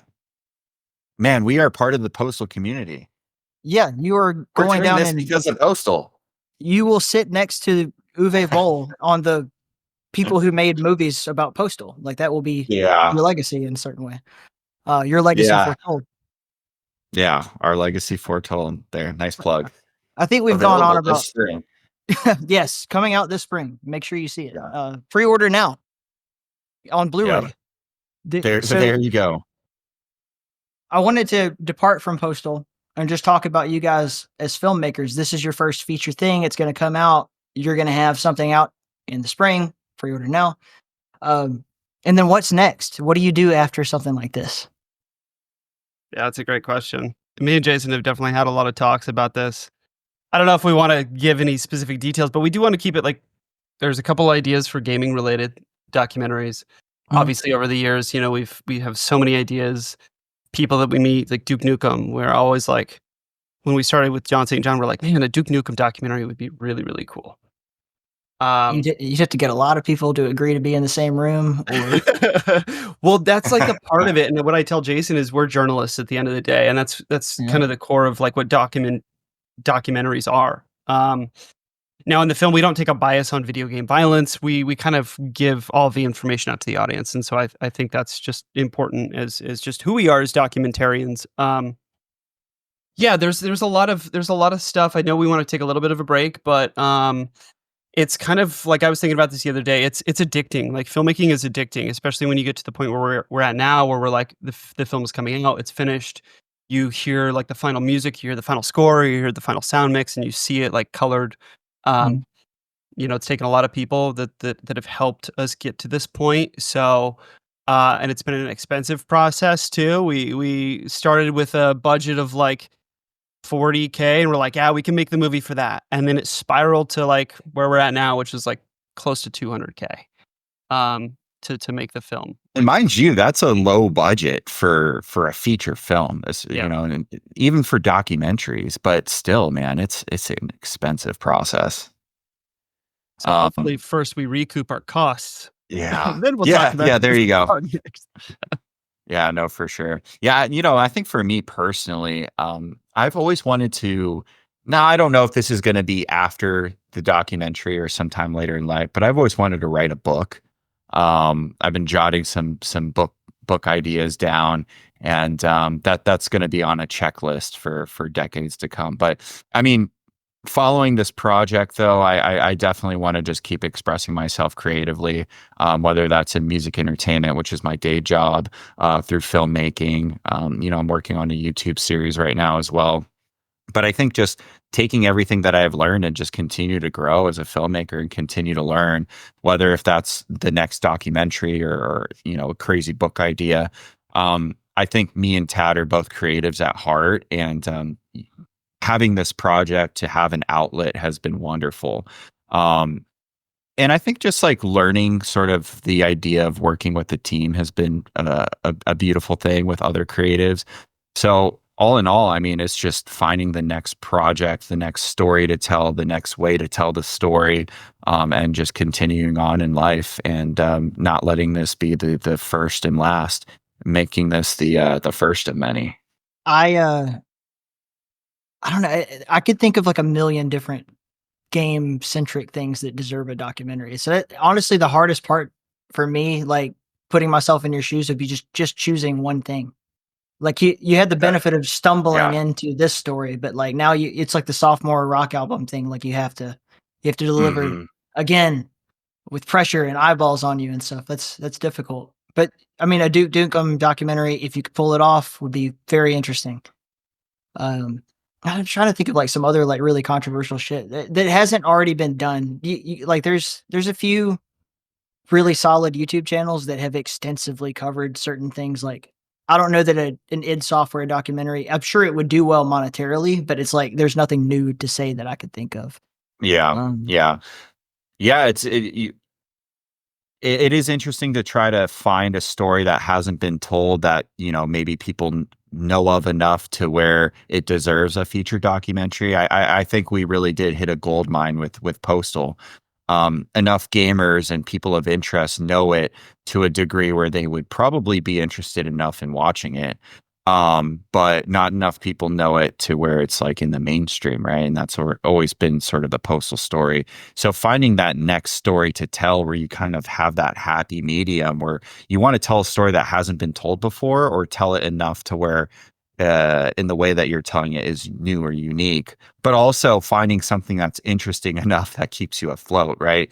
I mean, I think Tad can agree, as much as we don't want to do this for money, we got to sell units. We got to recoup our costs as much as we can. So it's just like finding that balance. And I think we do have a couple ideas under the wraps that we'll probably explore more after this documentary. But I'll tell you, at least 6 months of just breathing and not talking about Postal and catching up on some other video games and some movies I haven't seen over the years, that'd be amazing. I I was gonna ask also, just like the exhaustion of 5 years of focus on one thing taking up all of your non-day job free time must be almost traumatizing. Like, you're gonna almost come out of the other end of this having gone through a time warp and then catching up on everything else that you didn't focus on. What has that been like for you? Like social life, family life, work life, all of it. You mentioned not sleeping a lot. What is it? Yeah, that's you said it perfectly, Ty. Yeah. Traumatic. I mean, I think a lot of that is just like, yeah, social life for sure. Like, there's been many a days, and Jason can attest to this, where it's, hey, you want to go out tonight? Hey, you want to hang out? No, I can't. I'm working on the documentary. And I mean, that was like every day that we would have to tell our families and our friends. And I think our family and friends, like, bless their hearts, they have had to deal with the film just like we have, because we've been so, MIA working on this, like locked off in my tiny little office here, just like me and Jason cracking down, working on this film together for years. And It's definitely been like, me and Jason have gotten closer, which is great. Like we've become better filmmakers because of it. But yeah, you do lose out on a lot of social life. You lose out on a lot of hanging out with people. And I'm sure I've missed a ton of events, but truth be told, I wouldn't have changed it for the world because, and like me and Jason talk about all the time, you have to be a certain kind of person to be a filmmaker like this, especially a documentary filmmaker, because it's um it's tiresome. I mean, you're working like me and Jason would work 9 to 5 or 9 to 5 jobs, and then he'd come over till maybe 6 o'clock, and we worked till midnight, maybe even later. And there were many nights where we pulled all nighters too to try to get things out to our team before, and then go to work in the next morning. And then sometimes it would bleed over where we're spending a full day doing postal, taking it off from our day jobs. But for the most part, yeah, like I said, it wouldn't change it for the world. It's been a really cool process, and not many people can see that they're filmmakers or have made a film. You just have to get through the grind, and hopefully this inspires some people because we're not Hollywood. We made a film on our own with money that we somehow found and earned ourselves, and hopefully it does inspire people to be like, I hope that people see this and say, I can make my own film or the project that they want to make. Maybe it's a game, maybe it's that book. You can do it. You're the only person stopping yourself. It just takes sacrifice. Yeah. Yeah. No, no, well said. I mean, despite us having full-time jobs and everything that we have going on in our lives, I mean, we still found time to make a movie on our free time. But yeah, I mean, it is absolutely exhausting. And, Tad could attest to this. Especially about 5 years ago, I was really big on going out and socializing and drinking and, extracurriculars. And, I really had to kind of find it in myself to hunker down and, to spend more time with Tad, the documentary, the team, and make those sacrifices. I work. My day job is in music entertainment. It really heavily revolves around being out and networking and socializing, and it is a fine balance for myself personally to be able to say no, I can't do that because I need to do this. And kudos to Tad. He's our lead editor. I mean, he's had more sleepless nights than I've had, but both of us have experienced it in totality 10 times over. But man, he's really done a good job of making sure we get across the finish line. But I mean, all in all, our both of us together have just had to figure out that balance, and that balance is not the easiest. I have this funny, my coworkers have a funny inside joke where whenever I don't want to do something, I say I'm working on my documentary or I'm editing. And it started off as it's a real thing, right? I'm like, hey guys, I can't go out with you. I can't grab dinner. I can't do this. I can't do that. I have to edit. And after like the first 2 weeks of that, they're like, oh, you have to edit. Oh, you have to work on your documentary. And it just became this running gag over the years of just like me trying to get out of something. But it makes me recollect at how many times it's been said and how many times I really had to have find my way out of something so that we can work on a documentary together. I never really drank energy drinks or coffee consistently until this documentary, and now I'm drinking coffee regularly, which I never did for my entire life up until recently. Because when you're doing 12 to 16 hour days between two jobs, making a movie at night and doing your day job on the opposite, it really takes a toll on you. But that's just what you do. It's fun. I mean, like Tad said, we can check it off our dream list of, hey, we made a movie together. But yeah, I mean, I really do hope that it's all worth it. Just objectively, we've made a very compelling documentary that's really fun to watch. And it's funny. We always joke about how we spent 5 years of blood, sweat, and tears to make this documentary, and somebody's going to watch it for 2 hours and never remember that they saw it the next on their week. iPhone. They'll watch it on their phone. But I at the end of the day, if a handful of people watch it and they say, "Man, I really, really enjoyed that," or "Man, Tad and Jason are really inspiring," if we just get a handful of people that say that or feel that way, I think we did our job. I can't see right now, but I'm pointing to my eyes, these dark circles. This is from Postal. You can't see how Oh yeah, obvious I got it is. I Yeah. got them too. Scars. Yeah. Scars. Postal Age. scars, Yeah. baby. It's like you talk about the presidency ages people. Making a documentary about Postal really age you. Yeah. You Yeah. guys were Oh yeah. like you guys were like 19 when you started. What happened? Oh man. No, I can really relate to that, man. Like just the long hours and the like, and also just the grind of like, in your case, a much longer delay of gratification to see what the reaction is. Like, even with the podcasts, like, it takes a long time to build a viewership, especially when you're just doing it in your spare time and you're trying to figure out like where your audience is. How do you reach them? I'm talking about, I've been banned from so many fucking Reddit forums, dude. It's not even funny. Uh, just Oh man. just It's part of the self promotion job. shit. But I would when you guys met me, right? I was like working 12-hour overnight shifts, doing the weather for the fucking whole Yeah. continent of the United States and South America and shit. And then I would get off work and then continue working on this like my life depended on it. And Yeah. even if sometimes, I would put my blood, sweat, tears, everything into an interview, and then like 50 people would see it. And then Yeah. of that 50 people, maybe one or two hit the like button or commented. But to me, it was always like, I always looked at it, everything is like it's a stepping stone. Because even though when I started, and still sometimes, I mean, shit, there's some that just don't do well.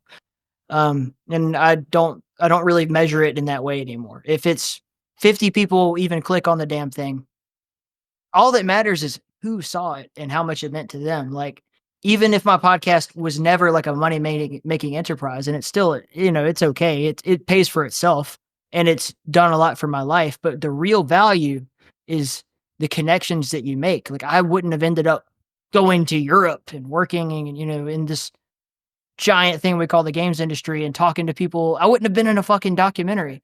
I grew up watching fucking VH1 Classic and seeing like Chris Jericho and Sebastian Bach and all these different documentaries. And I was like, man, I want to be a talking head in a documentary. That's the coolest job ever. And you guys made that dream come true for me. And it was all just persistence. So it's really relatable. And in the long hours, I totally get it, man. It's gonna be beautiful to see. And I know you're gonna touch a lot of people's lives with this thing. You've already touched mine. Thank you. So Oh, we appreciate that, man. That I, means a lot. I can't wait to see my family's reaction to it. That's what I can't wait for like my mom to watch this and then like all of the she's gonna put up with all the bullshit she doesn't know anything about or care about. Probably learn a lot and then also be like, and my son was involved in this. Yeah. Yeah, it's I will say on the personal side, it's been kind of interesting to talk about to friends and family what this project is and what it is. I mean, they're like, what is your documentary about? And you start off by saying, well, it's about this video game that came out in the 90s that was very controversial. And oh, by the way, it was also considered a not so great of a game. It was blacklisted, banned, critically panned, and you go on. And it's just like, that's what you're working on? Huh.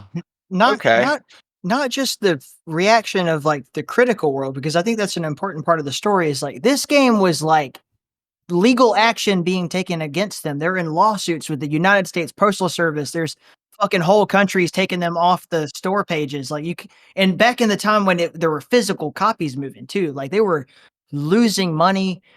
Fucking Mike and Vince have like both multiple times over gone into excruciating debt and like mortgaged their houses for the sake of this dumb video game and are still kicking, bro. Mhm. Still kicking. They're both really amazing dudes, despite whatever bad blood there may be. Wink, wink. Yeah. Yeah. Yeah, no, that's the entire portion of the story that I can't wait for people to just see. And it's one of those things where I don't want to tell them everything. And even though it's 5 years in the making, I want them to finally see and be like, this is what we've been working on. Yeah. And I just want people to be like, whoa, okay, that's interesting. Yeah, because you say you're working on this, and like Jason, I know you can agree. Like you'll tell them about the project, you'll tell them what it is, and people are like, "Oh, okay, that sounds like it's a video game documentary." Like, oh, whatever. But like, there's heart and there's soul, and there's like so much history. Like, it's something that I think is much more digestible when you see it and you see the trailer and then you click on it because that gives you everything. There's just so much history in 25 years for us to be able to explain it in just a short tagline. Like for you to be able to see it when it pops up on digital at some point, then I think you'll be able to really digest it right then and there because it's something you really have to see to kind of understand.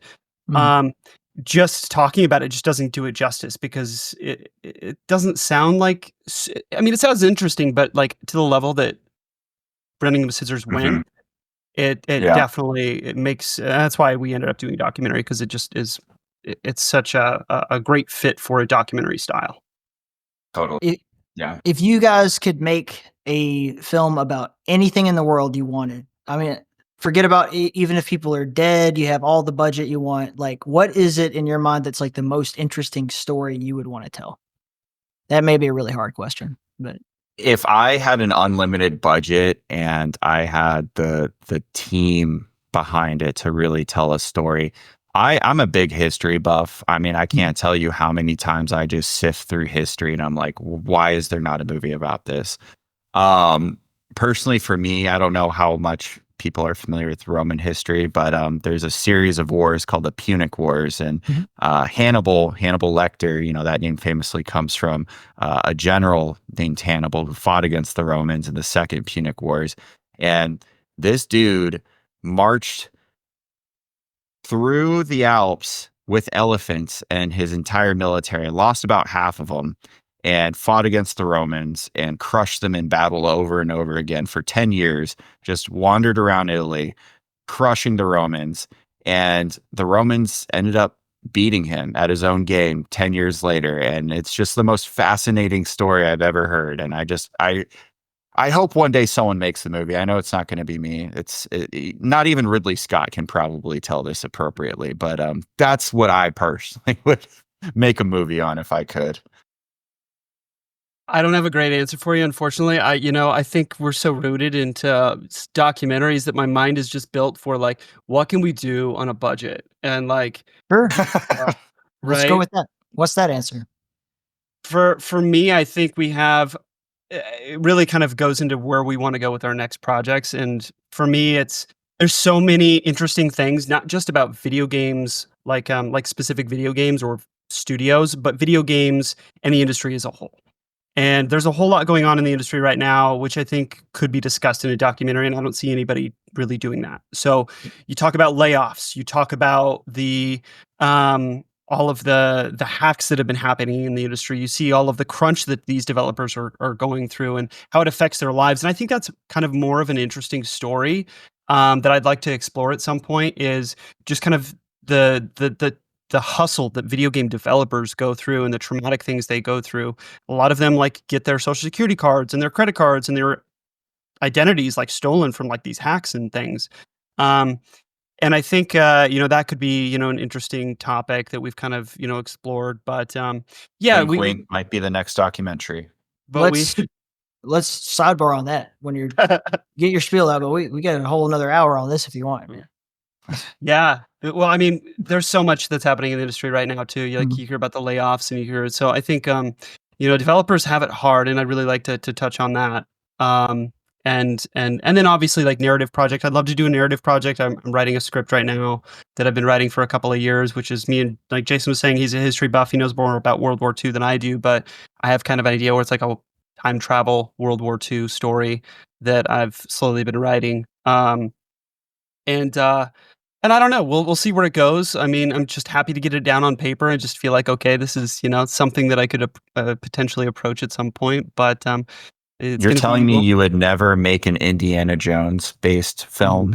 Oh man, he loves Indiana Jones. I just watched Raiders of the Lost Ark I've seen it many times. My wife had never seen it before. Oh my gosh. No. And it was wow. Awesome. It was so much fun to see someone see Indy for the first time. Oh, that's one of my favorite things to do, is to show somebody a movie that they've never seen and just sit there and just watch their reaction. Yeah. Oh yeah. And it's usually not what you think it would be, but like, don't you love it? Don't you love it? And they're like, that was fine. What was your favorite part? I just finished the Indiana Jones video game, and if you haven't played it, it's absolutely fantastic. It takes place right after Raiders of the Lost Ark. It's to me, I was like in tears at the very end of the game because I'm such a big Indiana Jones fan that it like did everything right. Like I think Machine Games did a fantastic job.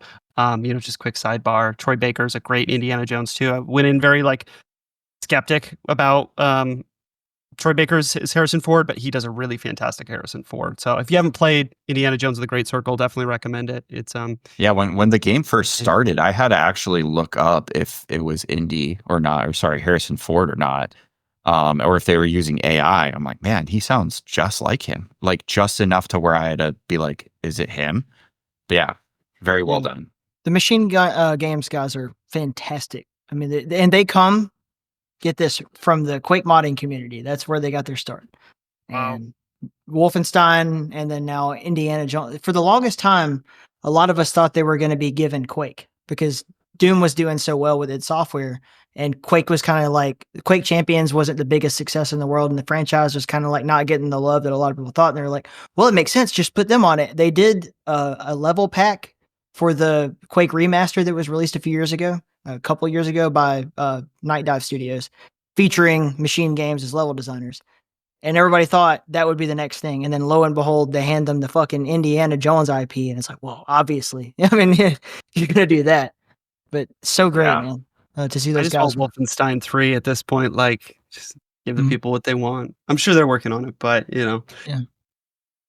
If I could make a documentary about any subject and I had a time machine and a budget, I would want to go back to Exodus, and I would want to do like the Office style with all of the people following Moses through the desert and just questioning all the decisions he's making and why this is happening. I think that would be a very interesting documentary. Like interviewing them. Yeah. Like, just the Like, people on the ground. why are you wandering in the desert right now? Yeah, like what happened? And they're like, I don't even know why it was like 3 generations ago we left Egypt. And I've heard it was great. Like, this sucks. So what happened today? Like, we all got bitten by snakes for no reason. And we asked Moses to pray to God to stop the snakes. And he told us to build a bronze snake and put it on a stick. And that if we look at the snake on the stick, we won't die from snake venom anymore. It kind of sounds like it would be like Spinal Tap, but in Yes. that setting. This is Spinal Tap style would be very good for it. And then meanwhile, you also have like Moses and Aaron and Caleb and Joshua as like the upper staff, like the Dwight and those kinds of characters, sort of like they just won't listen to us. God is fucking angry, man. Like, he's really pissed about them with the golden calf thing. And then on the other side of that, you have like, look, they fucking threw a fit. Like, he plagued half the community for the golden calf, and now he tells us to build a snake. I don't get it. In the snake and the Adam and Eve, and it's just too much, and you could do so much storytelling with this. I just think that would be a great I think that would be an amazing, I mean, at the very least, a mockumentary, right? Yeah, yes. Yeah. Have you, there's an idea. I forgot the name of the movie, but there's a mockumentary. I think it was made in the 80s or 90s about filmmakers making a movie based on the Bible, the entire Bible. And it's just a hilarious take on like everything you shouldn't do as a filmmaker. But I'll have to dig up the name of that mockumentary and send it to you, Ty, because I think you would absolutely appreciate it, because it sounds just like your idea, just with like a little I guess a little different in the sense that it's like contemporary rather than in the past. I really love the History of the World Part 1. Like, that movie is tremendous, and that sort of storytelling I love. Just because I think it's not just that it's biblical, but it's like exploring ideas that literally most of the world can relate to, and then playing comedy on that kind of stuff is really cool. Even, talking about Roman history, that kind of stuff, or if you could tell a story that pretty much anyone can kind of like relate to in some way, that's the key to making something really interesting. Even, to get back to it, like humanizing the people who made Postal, difficult task, but obviously. Now, was that Mel Brooks? Yeah, that was a Mel Brooks movie. Yeah, I never saw that one. Highly recommend. This one, yeah, I need to watch it. It's one of the few that I haven't seen. I'll did the spoil second part, right? Just not too long ago, History of the World Part 2, when it came out on like Netflix or like Amazon. That's right. Definitely haven't seen that. That's gonna be homework. I don't think it got great reviews, but Okay. that's a Mel Brooks movie. Sometimes they're very divisive. Um, shit. Mel Brooks. I mean, Blazing Saddles, History of the World. High Anxiety is probably one of my favorite ones, but just yeah, they do such a great job. It's the opposite of British storytelling, but still sort of doing the British comedy has that thing where it heavily focuses on like you need to have context in order to understand the jokes. And then Mel Brooks basically does that, but in a way that's uniquely American and something that everyone can appreciate. So, like he's the opposite of Monty Python while doing the same thing. So I love that stuff. They need to bring comedies back. It's been a dry spell for a good comedy for many years. I So keep hearing Spaceballs 2 is in the works, so I don't know, but I don't know how you do Ooh. that. But that's sounds weird. Maybe what Rick have comes out of you retirement. maybe what have you like what have you learned about filmmaking and the games industry specifically, if you were to hypothetically make this documentary about what's going on today, what are like you've mentioned layoffs and things like that, but what are like the stories that you have heard, maybe some of the people you've talked to that have like brought that into your mind? Like, why is that such a big topic in your mind? I mean, I think it's a topic just because it's so fresh. It's currently happening, especially Um, like 2024, 2023. You hear about all the layoffs that are continually happening in the industry. Um, I mean, for us, we're so centered in the postal world right now that we haven't really branched outside of like other developers, other studios. So I'd love to, kind of hear their take on everything. But I know that just from the people that I talk to in the video game industry, that it's a tough industry. I mean, you'll make a great game for 5 years, and then it will come out and completely bomb, and then your studio will be dissolved. I mean, like look at Hi-Fi Rush by Tango Gameworks that came out a year or two ago, and now the studio's dissolved. And like they made a great game, like arguably one of the better games that year, and you can still make it, and it can still come out. And then you can make shit trash games that like Suicide Squad, and it will still continue to be. They'll still continue to be a studio. I mean, we'll see what happens there, and it's just kind of a testament to see, what's going on in the industry right now. And it'd be an interesting topic that I'd love to explore, just to kind of hear from the developers themselves, not from like the studio heads. yeah, I've been on both sides of it. That's really interesting thing to talk about in general. And it's something that I've obviously talked a lot about on either this or other podcasts and stuff. It's a unique time in the games industry over the past several years because there was this sort of build up, like almost a bubble getting bigger and bigger and bigger. And then when COVID happens, it's sort of an artificial inflation because for roughly 2.5 years, everyone just kept hiring people thinking that that would never end. Like that, this giant uptick in game sales that resulted from everyone being at home was going to last. And also lots and lots of projects got started at that time. And it was just based on this sort of false pretense that all of this availability that all these developers have, because, you were talking about people being overworked and doing crazy hours during COVID, they had nothing else to do. So then I know numerous people who were like hobbyist game designers that were suddenly professional game designers being hired by all these studios because they just had all this extra money going around, all these great ideas for projects. And then lo and behold, the bubble bursts, COVID comes to a, screeching halt, and then suddenly like a lot of these projects were in many cases like irresponsible, poorly managed. A lot of like Embracer Group was a big part of that story because they had bought up so many companies during that time. And then Yeah. I even remember saying then, I'm like, okay, this is interesting because it's going to be great to see what happens during this roughly 2-year period. But I was like, we got 2 years until they start auditing the books, folks. Have fun. Let's ride this wave. And then suddenly, the fiscal year comes around, everybody starts measuring like, all right, what have we lost? What have we let go on? Like projects that should be over by now, but have just been, extended and allowed to continue development because of COVID and not looked into properly because everyone is remote. People aren't even able to like really, it was like a good and a bad thing, the remote work for games, because then you have access to more people. There's more of an accepted culture around folks who just don't want to leave their house. And a lot of them do like to make video games. I mean, you do have a lot of very reclusive sorts of folks who are programmers and such. that were happy to work in that fashion, but maybe not happy to be in an office setting. All of those different factors play into that story. It for a lot of people, it was really tragic. I was very lucky in that I was on the management side, so I got to like experience most of the layoffs from like a kind of safe position, and then sort of plan my out from the corporate side of video games. Like I had a lot of foresight and an ability to kind of like, I'll just go back to America. Fuck all you guys, you know. So and then focus on just like I'll just go to my own. I own my own company. I'll just do that. Whereas I saw a lot of people really, really, take the hit. Yeah. People who were planning on, like buying houses, having children, thinking that they have a career, and then lo and behold, they don't. And then the problem even further is that you can't just go find another job because there's now 70% less jobs in the field. And most of those people, you're competing with every other person who's been laid off or worse.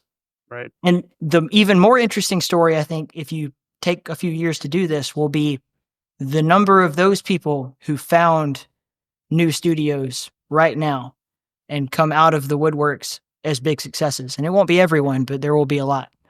And that kind of make their way and have great ideas and great lessons learned from that. I hope to be one of them, but yeah, it's a lot.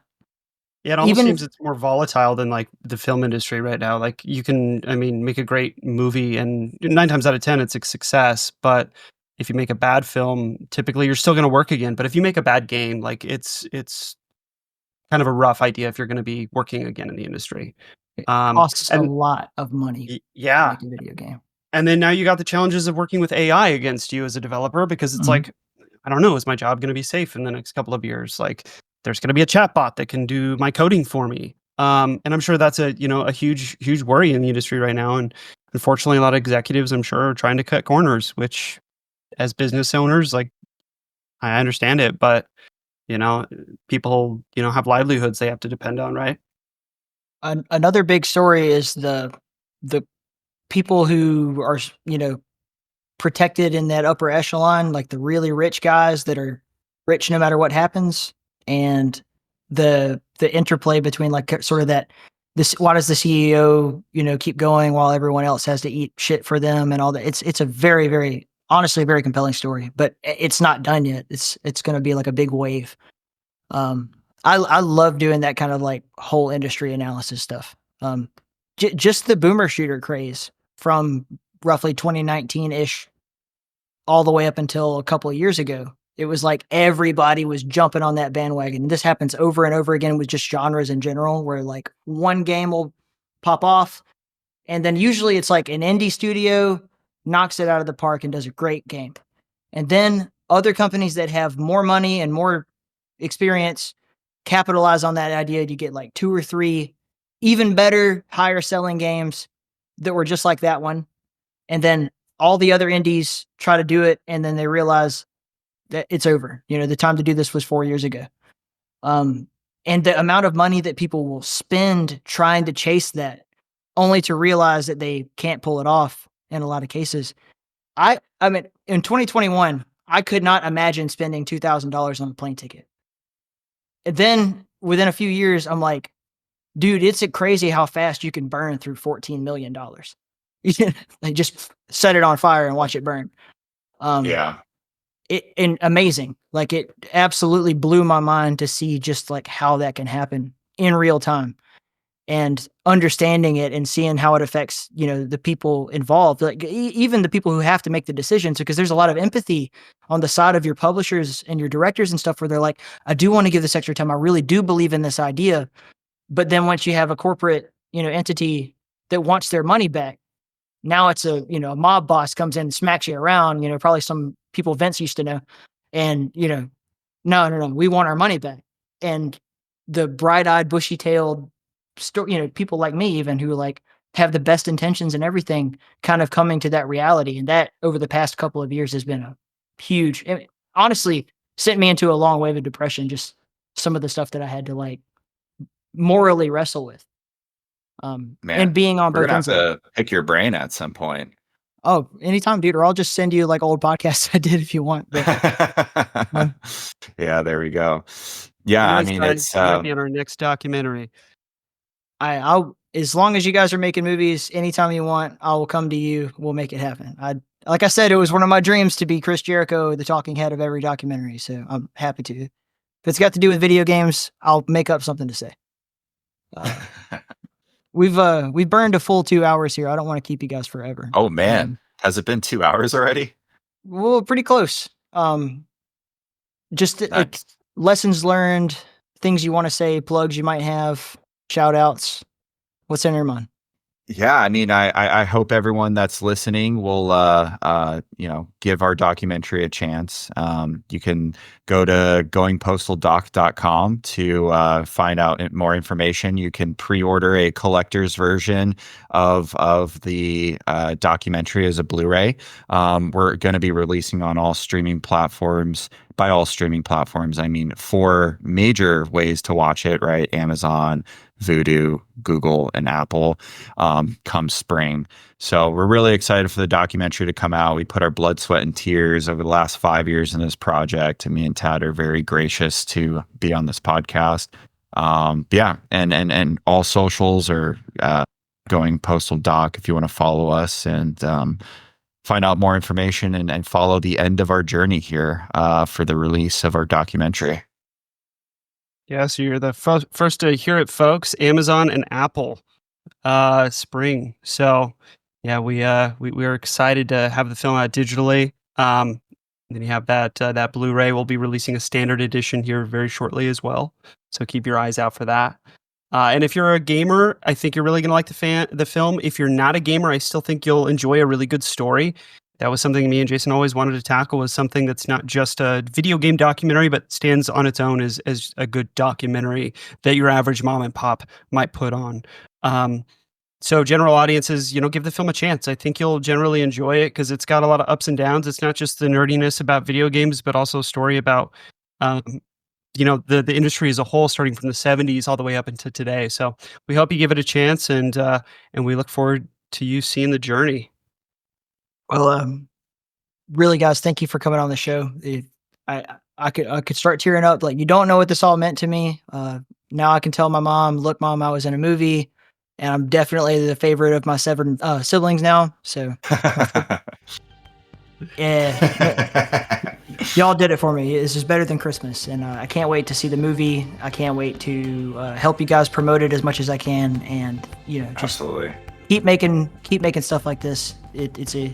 You'll probably touch so many people's lives in a similar way, and I want that joy to spread across the world. So, good kudos and thank you.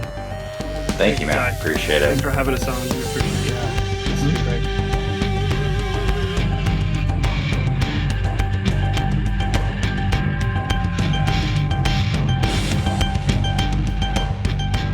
Thank y'all so much for listening. Thank you to Tad and to Jason for finally coming on the show, man. It's been a long time coming for this to happen. I'm so excited. Can't wait for y'all to see the movie. It is absolutely excellent. It's more than just a piece of gaming history. It's a piece of world history. Because, I'm in it. Going Postal, The Legacy Foretold, coming to Amazon and to Apple TV, starring yours truly. Also, some dude named John St. John, and some other guy named Uwe Boll, and a bunch of other people, but mostly me.